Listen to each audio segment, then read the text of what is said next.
ആകാശവാണി. പ്രധാനമന്ത്രി നരേന്ദ്രമോദിയുടെ ബഹുരാഷ്ട്ര സന്ദർശനം, ബ്രിക്സ് ഉച്ചകോടിയിൽ പ്രധാനമന്ത്രിയുടെ പങ്കാളിത്തം എന്നിവയെക്കുറിച്ച് തിരുവനന്തപുരം ആകാശവാണി പ്രാദേശിക വാർത്താ വിഭാഗം തയ്യാറാക്കിയ സ്പോട്ട്ലൈറ്റ് പരിപാടിയിലേക്ക് സ്വാഗതം.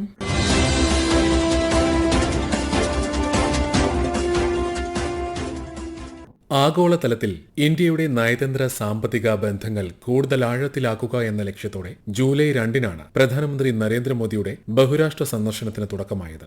ജൂലൈ 9 വരെയായിരുന്നു Ghana, Trinidad and Tobago, Argentina, Brazil, Namibia എന്നീ 5 രാജ്യങ്ങളിലേക്കുള്ള സന്ദർശനം. ഗ്ലോബൽ സൌത്ത് രാജ്യങ്ങൾക്കിടയിൽ ഇന്ത്യയുടെ സ്വാധീനം, ബഹുമുഖ സഹകരണം രൂപപ്പെടുത്തുന്നതിൽ ഇന്ത്യയുടെ പങ്ക് തുടങ്ങിയവ വ്യക്തമാക്കുന്നതാണ് ശ്രീ മോദിയുടെ സന്ദർശനമെന്ന് നയതന്ത്ര വിദഗ്ധർ വിലയിരുത്തുന്നു. ബ്രസീലിൽ നടന്ന 17ാമത് ബ്രിക്സ് ഉച്ചകോടിയായിരുന്നു സന്ദർശനത്തിന്റെ പ്രധാന ശ്രദ്ധാകേന്ദ്രം. ബ്രിക്സ് ഉച്ചകോടിയിൽ ഉൾപ്പെടെ സന്ദർശനത്തിലുടനീളം ഭീകരതയ്ക്കെതിരെ പോരാടാനുള്ള ഇന്ത്യയുടെ ദൃഢനിശ്ചയം പ്രധാനമന്ത്രി എടുത്തു പറഞ്ഞു. ആഗോള രാഷ്ട്രീയ സാഹചര്യങ്ങളിൽ വൻ മാറ്റങ്ങൾ തിരിഞ്ഞ സമയമെന്ന നിലയിൽ ബ്രസീലിലെ റിയോ ഡി ജനീറോയിൽ നടന്ന 17ാമത് ബ്രിക്സ് ഉച്ചകോടിയെ ഏറെ ആകാംക്ഷയോടെയാണ് ലോകരാജ്യങ്ങൾ വീക്ഷിച്ചത്. പ്രതീക്ഷിച്ചതുപോലെ തന്നെ US പ്രസിഡന്റ് ഡൊണാൾഡ് ട്രംപിന്റെ പകരത്തീരുവയ്ക്കെതിരെ ബ്രിക്സ് രാജ്യങ്ങൾ ഒരുമിക്കുന്ന ആശാവഹമായ കാഴ്ചയാണ് ലോകം കണ്ടത്. Brazil president Luiz Inacio Lula da Silva അധ്യക്ഷത വഹിച്ച ഉച്ചകോടി ഏപ്രിൽ 22-ന് പഹൽഗാമിൽ നടന്ന ഭീകരാക്രമണത്തെ ശക്തമായി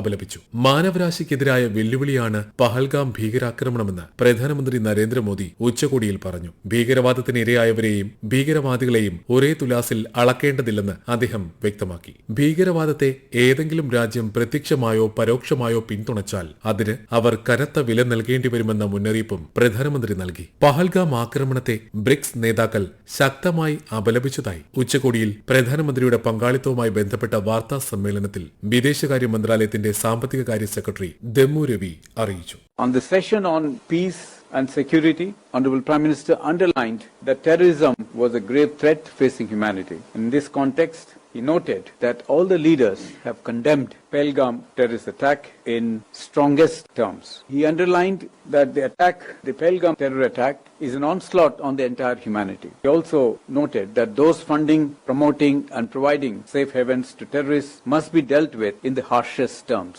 അതിർത്തി കടന്നുള്ള ഭീകരപ്രവർത്തനങ്ങളിൽ ഏർപ്പെടുന്നവരും തീവ്രവാദികളെ സംരക്ഷിക്കുന്നവരും ഉപരോധങ്ങൾ ഉൾപ്പെടെയുള്ള പ്രത്യാഘാതങ്ങൾ നേരിടേണ്ടി വരുമെന്ന ഏറെ അനിവാര്യമായ മുന്നറിയിപ്പാണ് പ്രധാനമന്ത്രി നൽകിയതെന്ന് ഇന്ത്യയുടെ മുൻ അംബാസഡർ അനിൽ വാധ്വ പറഞ്ഞു. So I think Prime Minister Modi has made it quite clear during his statement at this summit that the perpetrators of terrorism, the victims of terrorism should not be equated. And that's number one. Secondly, he made it quite clear that those who engage in cross-border terrorism, who are perpetrators, who actually shield terrorists and are safe havens for terrorists, they must face consequences, including sanctions.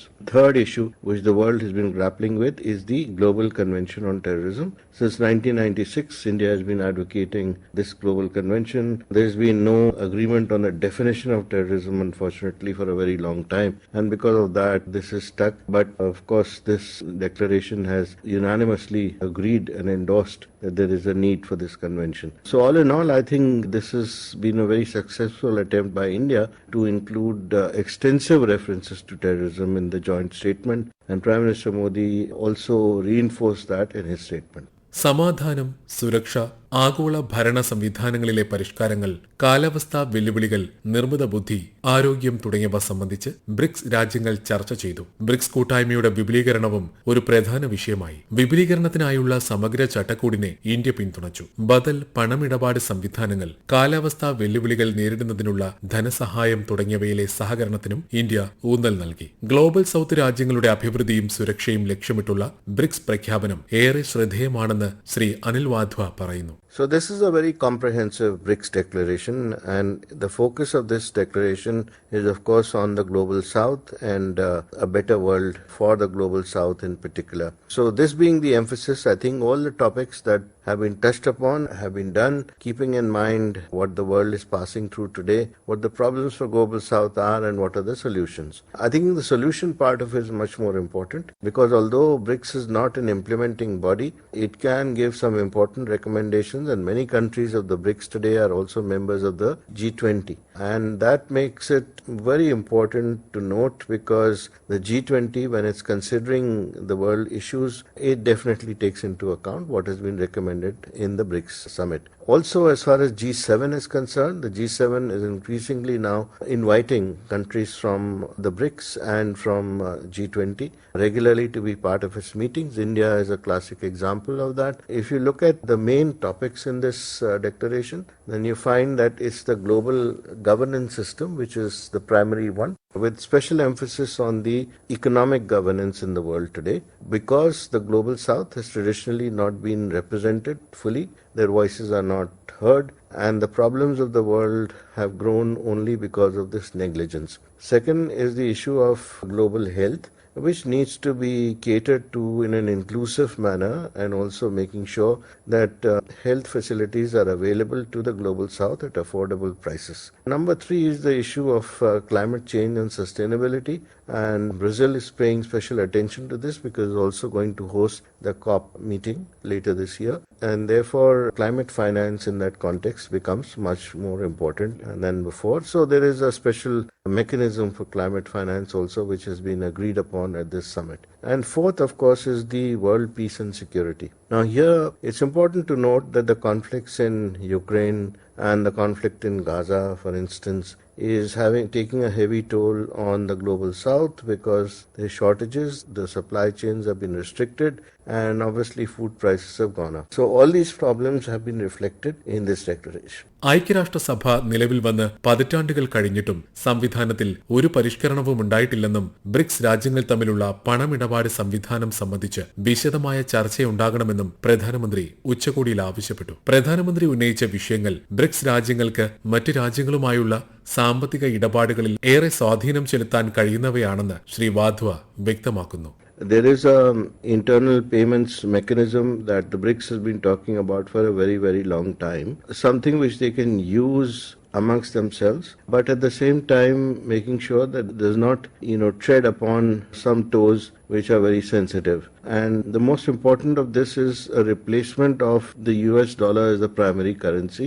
And the BRICS is quite careful in doing that. They've been talking about intra-BRICS trading, for example, in their local currencies. But at the same time, they are careful to say that the world monetary system, for instance, that needs not be replaced. And this has happened only because as a reaction to these unilateral sanctions which have been imposed on countries by powerful countries like the United States. So that is why they have advocated this, and the BRICS has wholeheartedly supported it because it helps them to save precious foreign exchange and at the same time make sure that their own economies can do much better than they have been doing in the past. വിദേശ പര്യടനത്തിന്റെ 4ാം പാദത്തിലാണ് BRICS ഉച്ചകോടിയിൽ പങ്കെടുക്കുന്നതിനായി പ്രധാനമന്ത്രി ബ്രസീലിലെത്തിയത്. വ്യാപാര വൈവിധ്യവൽക്കരണം, പുനരുപയോഗ ഊർജ്ജ പങ്കാളിത്തം, ബഹിരാകാശ ഗവേഷണം, കൃഷി, പ്രതിരോധ ഉൽപാദനം തുടങ്ങിയ വിഷയങ്ങളിൽ ബ്രസീൽ പ്രസിഡന്റുമായി ഉഭയകക്ഷി ചർച്ചകളും പ്രധാനമന്ത്രി നരേന്ദ്രമോദി നടത്തി. ഘാന സന്ദർശനത്തോടെയാണ് പ്രധാനമന്ത്രി നരേന്ദ്രമോദിയുടെ വിദേശ പര്യടനം ആരംഭിച്ചത്. പ്രസിഡന്റ് ജോൺ മഹാമയുമായുള്ള ഉഭയകക്ഷി ചർച്ചകളിൽ ഊർജ്ജം, പ്രതിരോധം, ഡിജിറ്റൽ അടിസ്ഥാന സൗകര്യങ്ങൾ എന്നിവയിലെ സഹകരണം ശക്തിപ്പെടുത്താൻ ധാരണയായി. സാംസ്കാരിക രംഗം, ആയുർവേദം, പരമ്പരാഗത വൈദ്യശാസ്ത്രം തുടങ്ങിയ മേഖലകളിലെ 4 ധാരണാപത്രങ്ങളും ഒപ്പുവെച്ചു. ഇന്ത്യൻ ജനാധിപത്യം ലോകത്തിന് പ്രതീക്ഷയും ശക്തിയും നൽകുന്നതായി ഘാനയുടെ പാർലമെന്റിനെ അഭിസംബോധന ചെയ്തുകൊണ്ട് പ്രധാനമന്ത്രി പറഞ്ഞു. വികസ്വര രാജ്യങ്ങളുടെ കൂട്ടായ്മ സൃഷ്ടിക്കാനാണ് പ്രധാനമന്ത്രി നരേന്ദ്രമോദി തന്റെ നയതന്ത്ര ഇടപെടലുകളിലൂടെ ശ്രമിക്കുന്നതെന്ന് മുൻ അംബാസഡറും നയതന്ത്ര വിദഗ്ധനുമായ ടി.പി. ശ്രീനിവാസൻ പറഞ്ഞു. ഈ രാജ്യങ്ങൾക്കെല്ലാം പ്രത്യേകമായ ഒരു വിശേഷം, ഇവയെല്ലാം ചേരിചേരാനായ കാലത്ത് ഇന്ത്യയോട് അടുത്ത് പ്രവർത്തിച്ചിട്ടുള്ള രാജ്യങ്ങളാണ് എന്നുള്ളതാണ്. അർജന്റീന ഒഴിച്ചാൽ. ഇപ്പൊ ഘാന തന്നെ എടുത്താൽ ഘാന ചേരിചേരാ നയത്തിന്റെ സ്ഥാപകരിൽ ഒരായ രാജ്യമാണ്. ട്രിനിഡാഡ് ആൻഡ് ടുബാഗോയും നമീബിയയും തീർച്ചയായിട്ടും ആ കാലഘട്ടത്തിൽ ഇന്ത്യയോട് വളരെയധികം ചേർന്ന് പ്രവർത്തിച്ച രാജ്യങ്ങളാണ്. ഇപ്പോ പ്രധാനമന്ത്രി പ്രവർത്തിക്കുന്നത് വികസ്വര രാജ്യങ്ങളുടെ ഒരു കൂട്ടായ്മ സൃഷ്ടിക്കാനാണ്. അത് അദ്ദേഹം ആരംഭിച്ചത് G20 സമയത്താണ്. ഗ്ലോബൽ സൗത്ത് എന്ന ഒരു പ്രസ്ഥാനം യഥാർത്ഥത്തിൽ രൂപം കൊണ്ടത് G20 ഇന്ത്യയിലുണ്ടായിരുന്ന സമ്മേളന കാലത്താണ്. അന്ന് അദ്ദേഹം G20 വളരെയധികം പ്രാധാന്യം കൊടുക്കുകയുണ്ടായെന്ന് മാത്രമല്ല, അതിലേക്ക് ആഫ്രിക്കൻ രാജ്യങ്ങളെ എല്ലാം തന്നെ അംഗങ്ങളാക്കുകയും ചെയ്തു. അപ്പൊ അദ്ദേഹം ഇപ്പോൾ സന്ദർശിച്ച രാജ്യങ്ങൾ നോക്കുമ്പോൾ മനസ്സിലാകാവുന്നത് ഗ്ലോബൽ സൗത്ത് എന്ന് പറയുന്ന പ്രസ്ഥാനത്തിന് കൂടുതൽ പ്രാധാന്യം നൽകാനും അതുപോലെ തന്നെ ഇന്ത്യക്ക് അതിലുള്ള നേതൃത്വം നിലനിർത്തുവാനുമാണ് എന്ന് കാണാൻ കഴിയും. വിദേശ പര്യടനത്തിന്റെ രണ്ടാം പാദത്തിൽ ട്രിനിഡാഡ് ആൻഡ് ടൊബാഗോയിലെത്തിയ പ്രധാനമന്ത്രിക്ക് പരമ്പരാഗത ഭോജ്പുരി ചൌട്ടാൽ പ്രകടനങ്ങൾ ഉൾപ്പെടെ ഇൻഡോ കരീബിയൻ സംസ്കാരം സമന്വയിക്കുന്ന കലാപരിപാടികൾ ഉൾപ്പെടുത്തിയ ഊഷ്മള സ്വീകരണമാണ് ലഭിച്ചത്. പ്രസിഡന്റ് ക്രിസ്റ്റീൻ കങ്കലു, പ്രധാനമന്ത്രി കമല പെർസാദ് ബിസസ്റ്റർ എന്നിവരുമായി വളരെ ക്രിയാത്മകമായ ചർച്ചകൾ ശ്രീ മോദി നടത്തി. വ്യാപാരം, ഇന്ത്യൻ പ്രവാസികൾ, ഫിൻടെക്, വിദ്യാഭ്യാസം തുടങ്ങിയവ കേന്ദ്രീകരിച്ചുള്ള ഉഭയകക്ഷി ചർച്ചകൾക്ക് ശേഷം വിവിധ കരാറുകളിലും ഇരു രാജ്യങ്ങളും ഒപ്പുവെച്ചു. ലോകരാജ്യങ്ങളിലെ ഇന്ത്യൻ സമൂഹത്തിന്റെ പ്രാധാന്യം എടുത്തു കാണിക്കാൻ പ്രധാനമന്ത്രിയുടെ സന്ദർശനത്തിലൂടെ കഴിഞ്ഞതായും ശ്രീ ടി.പി. ശ്രീനിവാസൻ പറയുന്നു. ഈ ഓരോ രാജ്യത്തിലും നമുക്ക് താല്പര്യമുള്ള പല കാര്യങ്ങളുണ്ട്. എനർജി ആയാലും മിനറൽസ് ആയാലും പരിസര പ്രശ്നങ്ങളായാലും ഇവയിലെല്ലാം ഇന്ത്യക്കുള്ള പ്രശ്നങ്ങൾ തന്നെയാണ് ഈ രാജ്യങ്ങൾക്കെല്ലാം ഉള്ളത്. അപ്പൊ ഇത് പൊതുവെ ഗ്ലോബൽ സൗത്തിന് ഒരു പ്രാധാന്യം നൽകുക, രണ്ടാമത് ഇന്ത്യയും ഈ രാജ്യങ്ങളുമായി മുമ്പുണ്ടായിരുന്ന ചരിത്ര ബന്ധങ്ങൾ വീണ്ടും പുനഃസ്ഥാപിക്കുക, ഇന്ത്യയുടെ നയതന്ത്ര സാന്നിധ്യം ഇവിടെയെല്ലാം സൃഷ്ടിക്കുക എന്നുള്ളതായിരുന്നു അദ്ദേഹത്തിന്റെ ഉദ്ദേശം. ഈ രാജ്യങ്ങളിൽ ചില രാജ്യങ്ങളിൽ ഇന്ത്യക്കാർ വളരെയധികം ഉള്ള രാജ്യങ്ങളുമുണ്ട്, വിശേഷിച്ചും ട്രിനിഡാഡ് ആൻഡ് ടൊബാഗോ. മെജോറിറ്റി തന്നെ ഇന്ത്യൻ കമ്മ്യൂണിറ്റി ആണെന്ന് പറയാം. അതുപോലെ ഇന്ത്യൻസ് അധികാരത്തിൽ വന്നിട്ടുണ്ട്. പക്ഷെ അതുപോലെ തന്നെ ഇന്ത്യൻ കമ്മ്യൂണിറ്റി മറ്റു രാജ്യങ്ങളിലും ഇത്ര അധികം ഇല്ലെങ്കിലും അവിടെയുണ്ട്. അപ്പോ അറ്റ്ലാന്റിക് പ്രദേശത്ത് ഇന്ത്യക്കുള്ള സ്വാധീനവും അവിടെ ഇന്ത്യക്കാരുണ്ടെന്നുള്ള പ്രാധാന്യവും ഒക്കെ ഹൈലൈറ്റ് ചെയ്യാൻ ഇക്കാര്യത്തിൽ കഴിയും. 50 വർഷത്തിനിടെ അർജന്റീന സന്ദർശിക്കുന്ന ആദ്യ ഇന്ത്യൻ പ്രധാനമന്ത്രിയാണ് ശ്രീ നരേന്ദ്രമോദി. ഊർജ്ജ സുരക്ഷ, നിർണായക ധാതുക്കൾ, കൃഷി, ബഹിരാകാശ സാങ്കേതിക വിദ്യ തുടങ്ങിയ വിഷയങ്ങളിൽ പ്രസിഡന്റ് ഹബിയർ മിലയുമായി പ്രധാനമന്ത്രി വിശദമായ ചർച്ചകൾ നടത്തി. ലിഥിയം പര്യവേക്ഷണത്തിൽ സഹകരിക്കാൻ ഇന്ത്യയും അർജന്റീനയും തമ്മിൽ ധാരണയായി. പുനരുപയോഗ ഊർജ്ജം, ഫാർമസ്യൂട്ടിക്കൽ, പ്രതിരോധ ഗവേഷണം എന്നിവയിൽ ധാരണാപത്രങ്ങളിൽ ഒപ്പുവെക്കുകയും ചെയ്തു. സമ്പദ് വ്യവസ്ഥയുടെ മികച്ച രീതിയിലുള്ള വളർച്ച ഉറപ്പാക്കുന്നതിന് ആഗോള ധനകാര്യ സ്ഥാപനങ്ങളെ പരിഷ്കരിക്കേണ്ടതിന്റെ ആവശ്യകതയും ഇരു നേതാക്കളും ആവർത്തിച്ചു വ്യക്തമാക്കി. 27 വർഷത്തിന് ശേഷമാണ് ഒരു ഇന്ത്യൻ പ്രധാനമന്ത്രി നമീബിയയിലെത്തുന്നത്. വിദേശ പര്യടനത്തിന്റെ അവസാന ഘട്ടത്തിൽ നമീബിയയിലെത്തിയ പ്രധാനമന്ത്രി നരേന്ദ്രമോദി പ്രസിഡന്റ് നെതുംപോ നൻഡിൻഡെയ്ത്തുമായി വിപുലമായ ചർച്ചകൾ നടത്തി. ഡിജിറ്റൽ പണമിടപാട്, പ്രതിരോധം, ആരോഗ്യ സംരക്ഷണം തുടങ്ങിയ മേഖലകളിലെ കരാറുകളിൽ ഒപ്പുവെച്ചു. ഡിജിറ്റൽ രംഗത്തെ ഒരു സുപ്രധാന നാഴികക്കല്ലായ ഇന്ത്യയുടെ UPI പണമിടപാട് സംവിധാനം സ്വീകരിച്ച ഏറ്റവും പുതിയ രാജ്യമായി നമീബിയ മാറി. നയതന്ത്രപരമായി ശ്രീ മോദിയുടെ സന്ദർശനം വലിയ വിജയമാണെന്ന് ശ്രീ ടി.പി. ശ്രീനിവാസൻ വ്യക്തമാക്കുന്നു. അർജന്റീനയിൽ ഒരു ഇന്ത്യൻ പ്രധാനമന്ത്രി സന്ദർശിക്കുന്നത് 57 വർഷത്തിന് ശേഷമാണ്. മറ്റു രാജ്യങ്ങളിലും അതുപോലെ തന്നെ ഇന്ത്യൻ നേതാക്കന്മാരൊന്നും അധികം പോയിട്ടുമില്ല. അപ്പം അതും ഒരു വലിയ പ്രാധാന്യമുള്ള കാര്യമാണ്. ഇന്ത്യ ഈ രാജ്യങ്ങളുമായിട്ട് സഹകരിക്കാനും അവരുമായിട്ട് പ്രവർത്തിക്കാനുമുള്ള നമ്മുടെ കഴിവും ശേഷിയും ഒക്കെ കൂടിയാണ് ഇവിടെ കാണുന്നത്. അതിൽ പല പ്രോജക്റ്റുകളും ഒപ്പിടുകയുണ്ടായി. ഇന്ത്യയിൽ നിന്ന് സഹായം നൽകേണ്ടിടത്ത് സഹായം നൽകി. പൊതുവെ നയതന്ത്രപരമായി വലിയ ഒരു വിജയമാണ്. ആഗോള നയതന്ത്ര തലത്തിൽ ഇന്ത്യയുടെ ധീരമായ ചുവടുവയ്പാണ് പ്രധാനമന്ത്രി നരേന്ദ്രമോദിയുടെ 5 രാഷ്ട്രങ്ങളിലെ പര്യടനം. ട്രിനിഡാഡ് ആൻഡ് ടൊബാഗോയുടെ സാംസ്കാരിക ഊഷ്മളത മുതൽ അർജന്റീനയിലെ തന്ത്രപരമായ ധാതു ചർച്ചകൾ, ബ്രസീലിൽ നടന്ന ബ്രിക്സ് ഉച്ചകോടിയിലെ ചലനാത്മകമായ സംവാദങ്ങൾ വരെ ഇന്ത്യയുടെ ആഗോള പ്രസക്തിയെ പ്രതിഫലിപ്പിക്കുന്നതാണ് ശ്രീ മോദിയുടെ സന്ദർശനം. ഗ്ലോബൽ സൗത്ത് രാജ്യങ്ങളുമായുള്ള ബന്ധം ശക്തിപ്പെടുത്തുന്നത് ലക്ഷ്യമിട്ട് പ്രധാനമന്ത്രി നരേന്ദ്രമോദി നടത്തിയ ബഹുരാഷ്ട്ര സന്ദർശനവും ബ്രിക്സ് ഉച്ചകോടിയും സംബന്ധിച്ച് ആകാശവാണി പ്രാദേശിക വാർത്താ വിഭാഗം തയ്യാറാക്കിയ സ്പോട്ട്ലൈറ്റ് പരിപാടി ഇവിടെ അവസാനിക്കുന്നു. ഏകോപനം ലെമി ജി നായർ. തയ്യാറാക്കിയത് കാർത്തിക വിശ്വംഭരൻ. അവതരണം സുധിൻ സൈനുദ്ദീൻ.